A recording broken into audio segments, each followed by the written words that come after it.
Naomi Campbell. Is 7 years old and someone is stroking your, it feels good. Right. Even though you don't have a name for what that is, it feels good. And when I first said this years ago, people were like, you're crazy, because everybody wants to believe it's like sexual assault and you're being thrown up against the wall and you're being raped. And I have said for years, if the abuser is any good, you won't even know it's happened. You will be in it and you won't even know it's happened. And if the abuser is any good, he or she is going to make you feel. Naomi Campbell is finally going down for her unlawful links to Diddy and Epstein. And the worst part is that the evidence that the police have on her was supposedly handed to them directly by Diddy himself. Here we were thinking her false charitable organization was the only filthy thing she had going for herself to keep up with her extravagant lifestyle. The entire time, she has reportedly been sending naive women from Africa into Europe under the premise of modeling recruitment, only for them to be put to performing the nastiest things you can think of. And word on the street says these folks weren't merely grown-ups. Okay, so as most of y'all know by now, the Epstein files fell some weeks ago, and it revealed all our favorite celebs for the creeps that they are.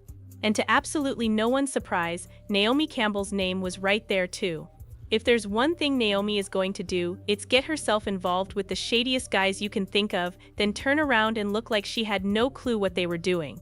It's the same playbook for everyone. But this time, they aren't letting her off so easy. According to records revealed by the DOJ, Naomi was on Epstein's island, and her name also appeared in a slew of flight logs for his private plane. One source even suggested she made 5 journeys on the Lolita Express between 2001 and 2003. 2 of them originated in the U.S. Virgin Islands, where Epstein owned an island renowned for wild parties.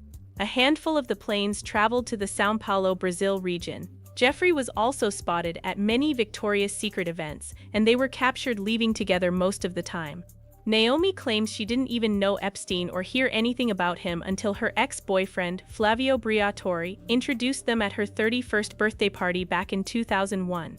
I was introduced to him on my 31st birthday by my ex-boyfriend Flavio. He was always front and center at Victoria's Secret shows. Did you suspect what he was doing? No. And what he's done is indefensible. And when I heard of what he'd done, it sickened me to my stomach, just like everybody else. Because I've had my fair share of predators, and thank God that I had good people around me that protected me from this. I mean, right now I stand with the victims. I can't, they're scarred for life. Male she had no business being friends with to begin with. For someone who says she doesn't know anything about what these guys are doing, she definitely does adore being in their company. Actually, she performed the same tactic when she was exposed for being tied to Harvey Weinstein too. Oh, and remember what I stated before about her being among the latest Epstein files that dropped? Well, despite her sitting in that interview lying straight through her teeth that she didn't know anything about his crimes, there were many emails in the docs that imply she and Epstein were reportedly discussing plans on how she was purportedly going to be connected with him. And baby, she sounded desperate as F. And only lately, this model flat out accused Naomi of lying about it all. So one of my best friends, she's not here today. She was human trafficked, Naomi Campbell. And Naomi is also Diddy's the godmother. So she started meeting with all these famous people, and they connected her with certain people. And then all of a sudden she's at these parties, and I see she's doing drugs and getting out of control. And eventually I had to start rescuing her from parties, and then a few of the times I had to rescue her from Naomi Campbell's apartment, sleep over, and then I would pick her up and bring her to her apartment because she was so high on drugs. What kind of drugs was she doing? Everything. She had they provide the drug for you.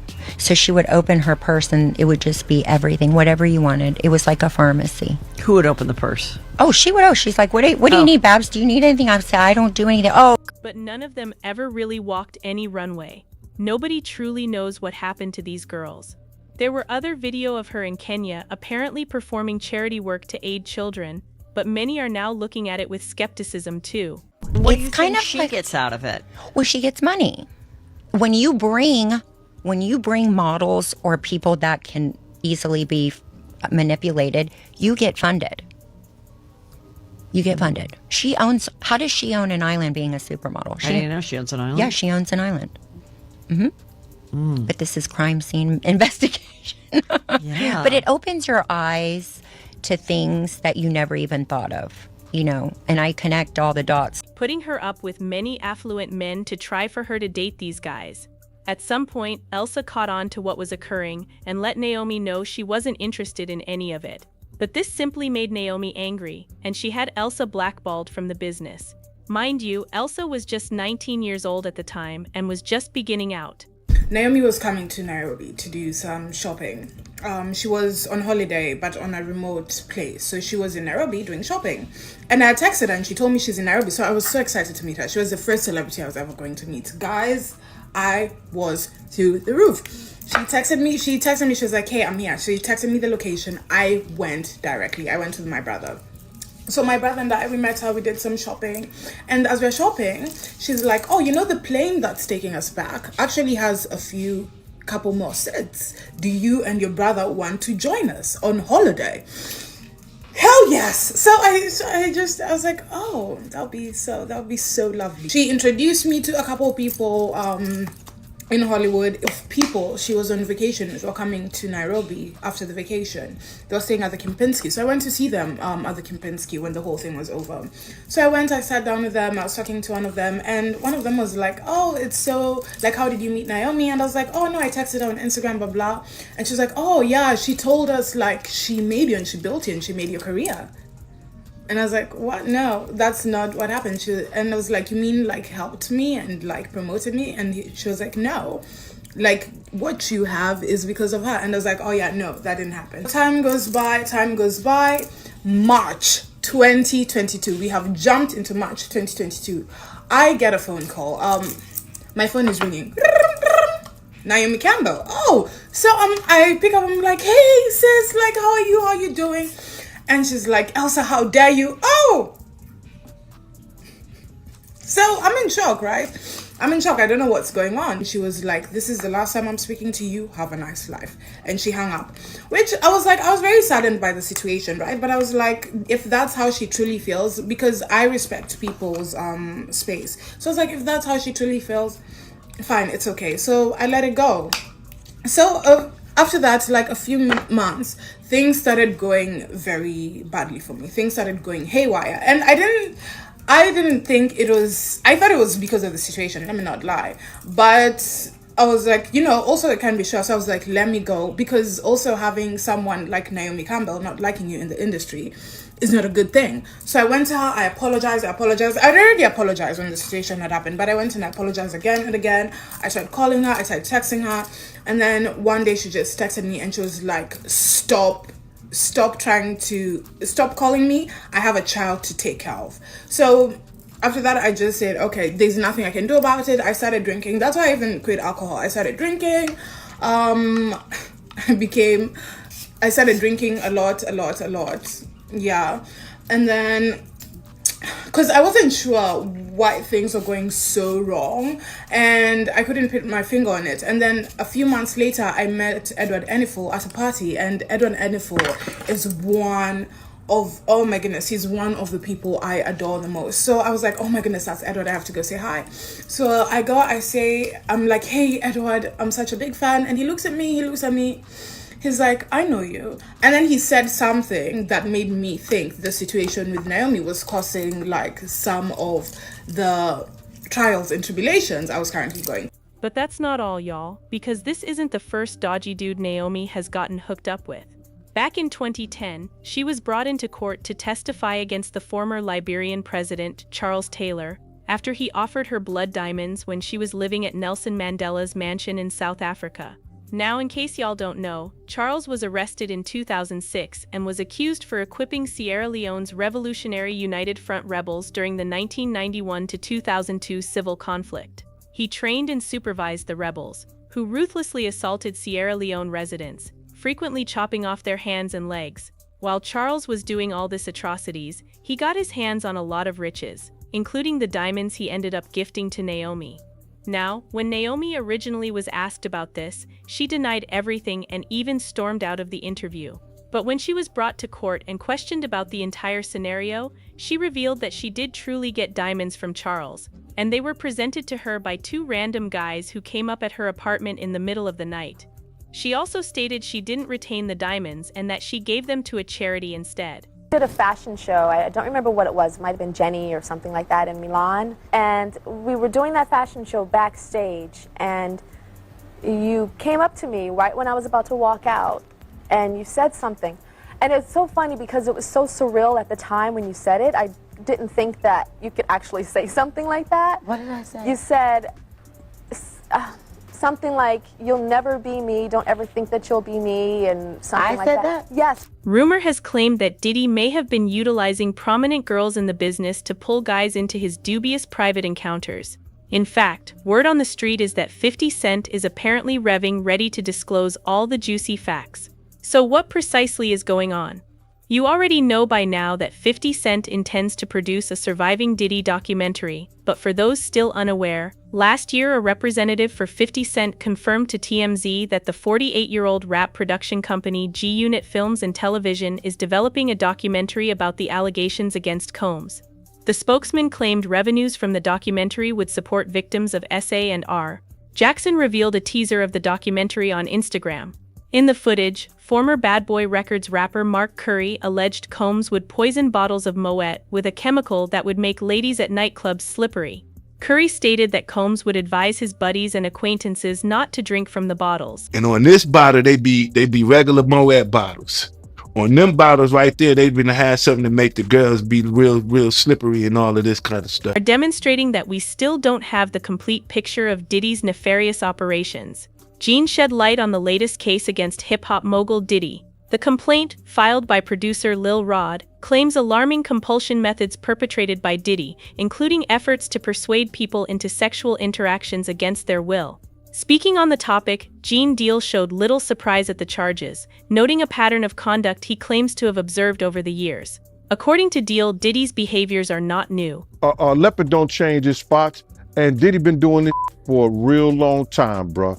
He been doing this for a long time. The discussion went into the intricacies of the case, with Deal sharing insights into the claimed modus operandi adopted by Diddy.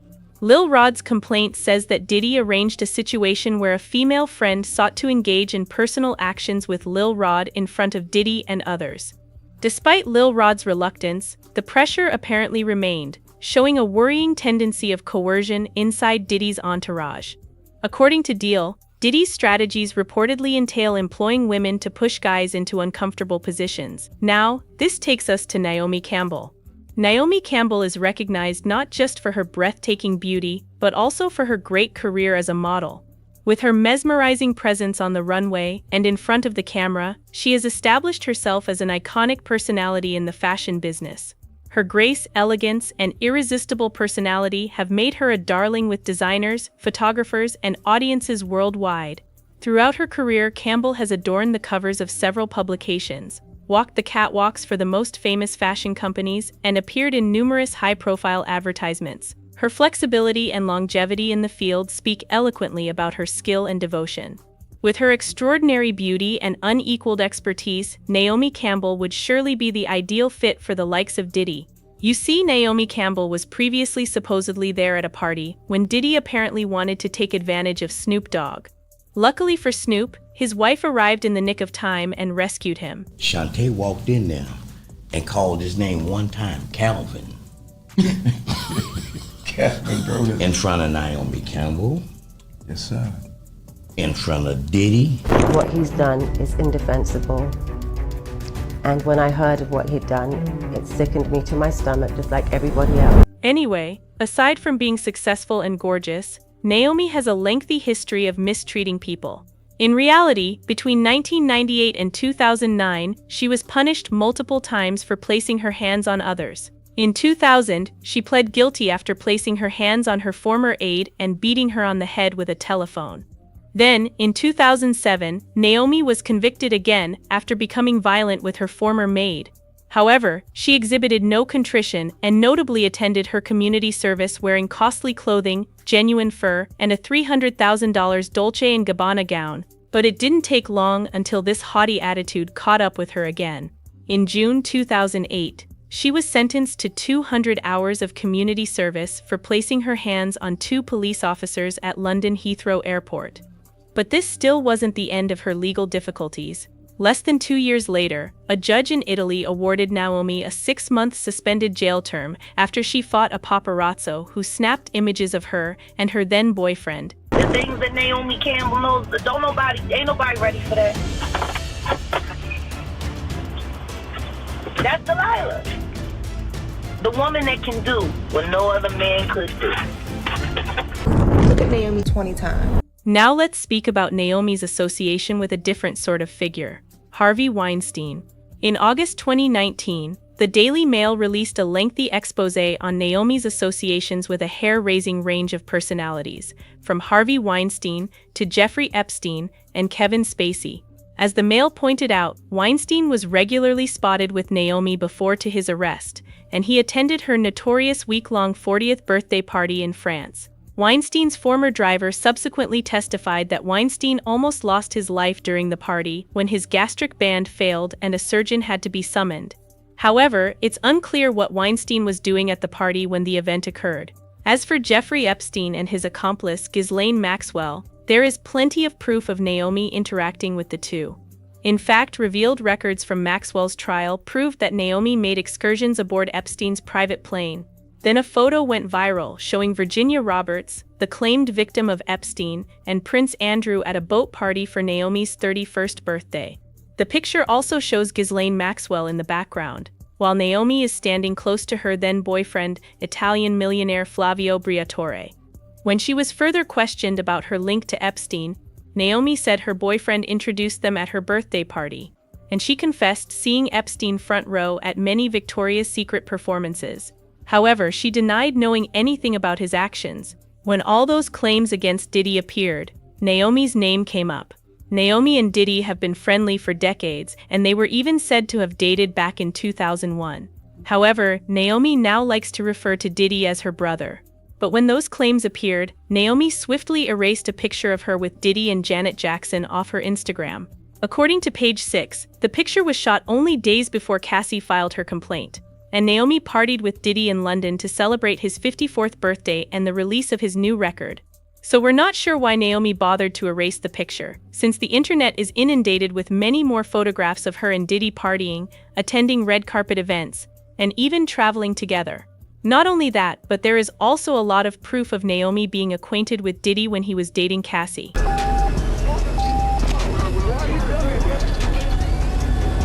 Woman who worked as your assistant. She said you grabbed her by the throat, took her with a phone. Assaulting a photographer. Naomi scratched the pap's eye with her purse. The kicking and spitting at police officers on a British Airways plane. In any event, aside from Naomi Campbell, even prominent TV personality Oprah Winfrey has faced claims from 50 Cent of apparently helping these affluent folks. As 50 Cent was ascending the ladder of popularity, he intended to solidify himself by coming on Oprah's program. This was essential not only for a former dealer from Jamaica, Queens, but also to show his grandmother, a great admirer of Oprah, that he was making something of himself. However, when the plan was given to Oprah, she exhibited little interest in what 50 Cent had to offer to the table. She was completely against everything that was in my music, 50 stated. So she ain't never going to have me on that show. I'm never going to achieve that platform, which is validation of you being a tremendous success, he added. So I simply thought, alright, if we can't be friends, then at least let's be enemies. After learning Oprah wouldn't accept him, 50 Cent went all in on the talk show host. The rapper berated her following bass and even dubbed one of his pets Oprah. But that's not the only reason why 50 doesn't like her.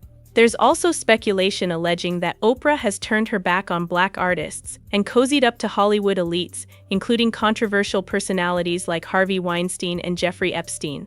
For perspective, Oprah was formerly friendly with Weinstein and even offered him compassion, despite his misdeeds. Some others feel she had a very close bond with him. As images seem to prove, there are also reports that Oprah persuaded certain actresses to meet with Weinstein. In fact, Rose McGowan tweeted, "I'm glad more people are seeing the ugly truth of Oprah. I wish she were real, but she isn't." Oprah previously attempted to speak out about Weinstein, but critics say she never fully addressed the issue and appeared to be protecting him. I think that this is, I'm always trying to look for the rainbow in the cloud, whatever is the silver lining. And so I think this is a water moment. Let's talk about the peculiar contrast in Oprah's approach when she interacts with individuals like Harvey compared to someone like Michael Jackson. Back in early 2019, there was a documentary released on Harvey Weinstein called *Untouchable*. It opened at Sundance but didn't garner much attention from the media, and Oprah didn't say a word about it. However, when it came to the documentary regarding Michael Jackson, *Leaving Neverland*, Oprah chose to promote it everywhere. After *Leaving Neverland* aired, Oprah even held a special program about it. This generated concerns about why she opted to do that and not anything similar for Harvey Weinstein. She welcomed some of Michael Jackson's claimed victims to tell their tales on her program but didn't reveal any plans to bring Harvey Weinstein's victims to speak about what they went through. Black artists have been taken advantage of completely.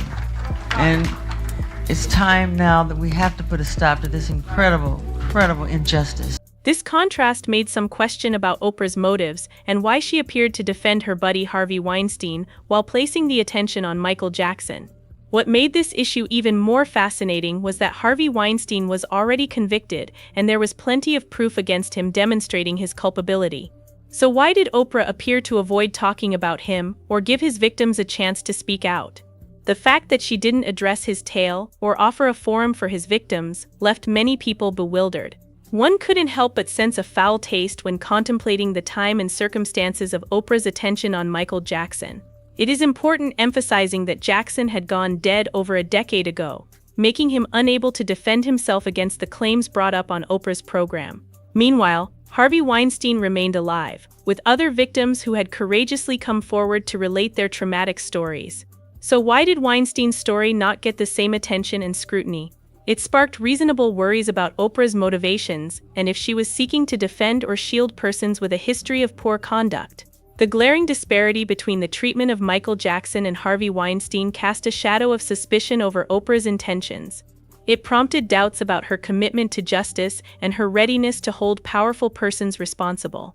With Weinstein's enormous number of victims and his conviction, one would have expected him to be at the center of talks concerning wrongdoing. However, Oprah's apparent quiet left opportunity for conjecture and prompted mistrust about her genuine motives.